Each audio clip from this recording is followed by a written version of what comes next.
Cat లో IAS Shivshankar కు ఊరట లభించింది. ఆయన ఏపీకి కేటాయించాల్సిందిగా ఉత్తర్వులు జారీ చేసింది. 4 వారాల్లోగా ఉత్తర్వులు ఇవ్వాలని డీఓపీటీకి ఆదేశాలిచ్చింది క్యాట్. గతంలో డీఓపీటీ ఉత్తర్వుల్లో ఏపీ నుంచి తెలంగాణలో రిపోర్ట్ చేశారు ఐఏఎస్ శివశంకర్. ఏపీలో పుట్టిన ఆయన హైదరాబాద్ ను తాత్కాలిక అడ్రస్ గా పేర్కొనడంతో ఏపీ క్యాడర్ కు వెళ్లాలని గతంలో ఆదేశాలొచ్చాయి.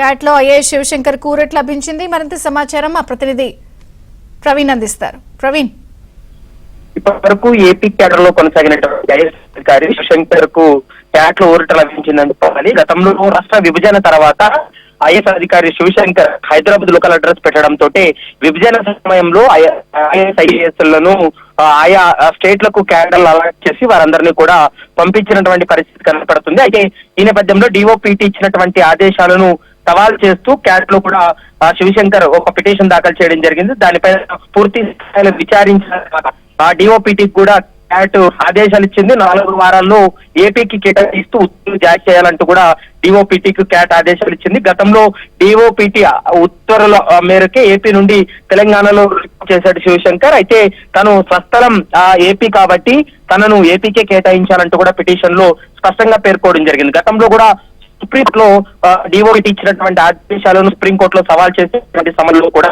సుప్రీంకోర్టు అయితే మాత్రం తేలి చెప్పింది క్యాట్ కానీ డీఓపీటీ ఇచ్చినటువంటి ఆదేశాల్లో తాము జోక్యం చేసుకోలేమంటూ కూడా సుప్రీంకోర్టు గతంలో అతనికి చెప్పడంతో ప్రస్తుతం క్యాట్ లో కూడా తను సవాల్ చేయడం జరిగింది. హైదరాబాద్ క్యాట్ విచారించిన తర్వాత ఈ ఉత్తర్వులు కూడా జారీ చేసినటువంటి పరిస్థితి అయితే స్పష్టంగా కనపడుతుంది.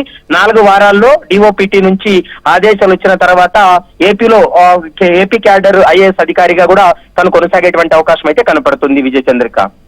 థాంక్యూ ప్రవీణ్.